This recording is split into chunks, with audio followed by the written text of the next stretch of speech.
Tayong lahat, ang buong Pilipinas, lalong-lalo na dito sa pamumuno natin sa Liwasang Bonifacio, ay magtaas ng ating kamay at gabayan tayo ng ating dakilang Ama.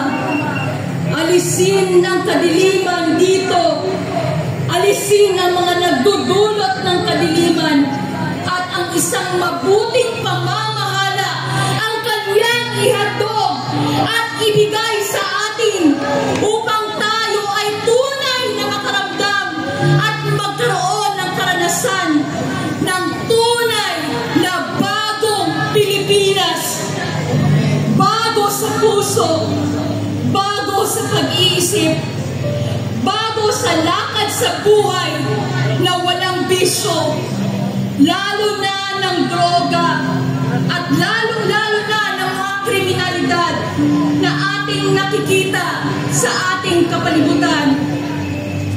Naway gabayan tayo ng ating dakilang Ama, pangunahan tayo at basbasan tayo sa ating mga dalangin ngayon.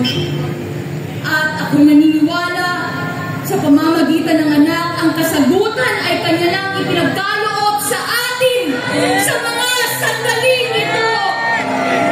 Makikita natin bubukas ng langit para sa ating lahat, at ang ating pagbabagong inaasam at inaasahan ay may pagkaloob sa atin sa bandang huli ng ating mga panalangin dito. Makikita natin ito at tayo ay kanya-kanyang magpapasalamat sa Kanya sapagkat hindi po patay ang ating Diyos. Siya po ay buhay na nakikinig sa ating mga dalangin.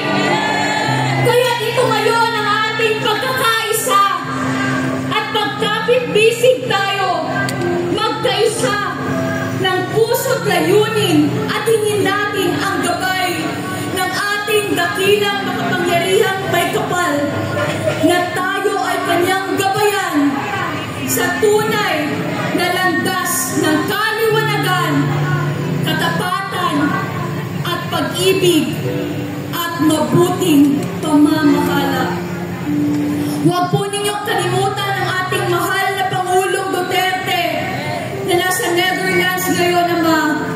Huwag niyong kalimutan si Vice President Sara, ang kanyang pamilya, ang pamilya ng ating Pangulong Duterte, ang kanya pong asawa, mga anak na siyang nagtatanggol sa kanya. Nakita natin kung ano ang nangyari sa kanya doon sa Villamor Air Base. Wala pong kagalang-galang, walang respeto na hinila ang kanyang mga kasamahan. Pati siya ay pinagsabihan pa ng hindi maganda. Hindi po ito gawa ng Diyos. Ito'y gawa ng masamang espiritu. Talagang sinisikil ni Satanas na nagkatawang tao ang mga taong ginagamit ng Diyos sa kaliwanagan upang ang peace and order at ang kasaganaan ay mapapa sa ating bansa. Ayaw talaga ni Satanas yun. Kaya ngayon, tumatahak tayo sa kadilimang ito. Pero mas makapangyarihan ang Diyos kaysa anumang galamay ng kasamaan. Let us overcome evil with good by our united prayer.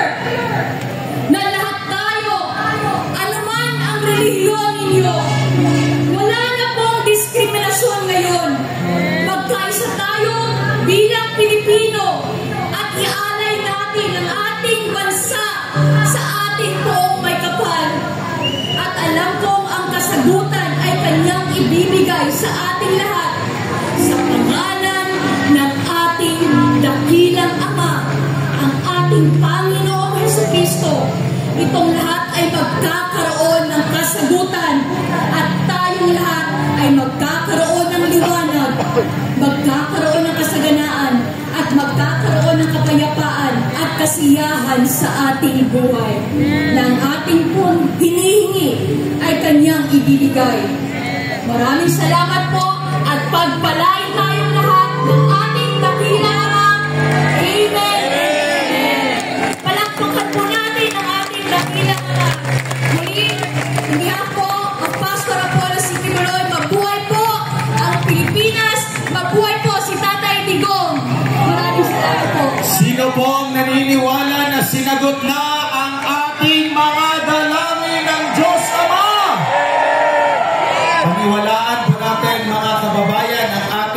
panalangin.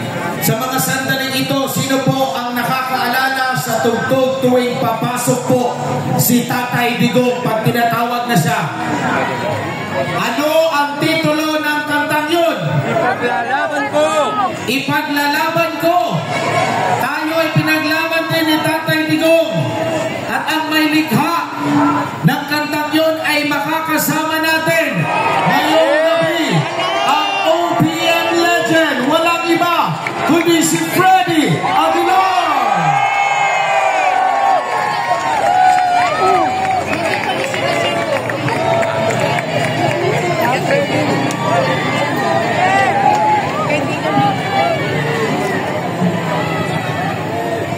Magandang gabi po sa inyo lahat. Kanina po ako doon ng mga alas 3 yata. Alam mo na. Kanina po kami doon at katulad din po ninyo, kami po ay hindi napagkakatulog ng tama. Mula nung trinaitor po nila yung binamahal nating Pangulo. Kauna-unahang Pangulo na talagang nagdulot ng tunay na pagbabago sa bansa natin ay binastos pa po ng mga traitor. Kaya kakantayin ko po ngayon ay sumagin sa kawayaan. Sapagkat naniniwala po ako na dahil po sa ginawa nila ay nawalan na naman po ng kawayaan. Sa nagsalita po ay inagaw naman nila sa ating ating pinaglaban ng ating ihinap po kaibigan natin sa Digong kung tawagin namin ng Diyos. Kaya kakantayin ko po sa inyo natin po at kung gusto po nyo sumabay kayo ako naman. Oo. Tumakbo, nawala, tas sinakloban ng kumot. Natapos yun eh. Ang bahay Kung kilala niya na ako. Si Norlin. Si Norlin si Kati. Uy! Si Idol. Thank you ah. Si Idol. Love you na, Idol. Sir. at sa kanil yumi at ganda dayuhan ay nalina. Meron pala kayo, Juan, bayan ko pakulay. iniyak ka. Thank you po. Pinigyan ako pakulay sa inyong dalawa ni Sir Bukay kasi hindi ako marunong mag-ano. Kasi FD mo, nagpapakala ako sa FDF sa inyo sa bangko. Pero sa FDF, this time, hindi lang ko na lang sa personal. Kayang saktan Maliit lang yung wala ko sa bangko. ang di magnasan makaon May pianist singer. Pilipinas ko minuya Dapat yung ugan ng luha tayo eh. aking nakita makita kang sakdalaya ibang mamalayang luha kulungin mo at piniya bayan pa kayang sakdalaya ang di magnasan makalpas Pilipinas kong minumutya. Hol, magkamakailan dito. Luha ng pag-ibig ko at galit ka. Kaya nga, akapela eh. Akapela na. Angin at kita, makita kang sakdal.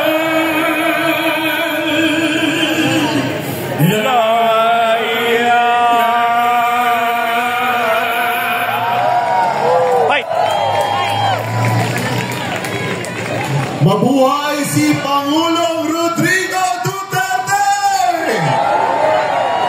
Sinong naniniwala na makakalaya ang ating Pangulo? At ang ating Pangulo ay makakasama natin dito sa bansang Pilipinas! Muli nating isigaw, bring him home! Bring him home! Bring him home! At ngayon mga kababayan, para sa pagpapatuloy, atin pong tawagin ang isa sa mga masugid na taga-suporta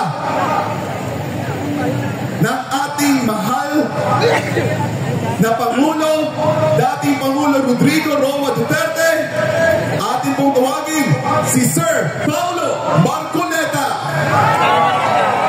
Una na siya, no?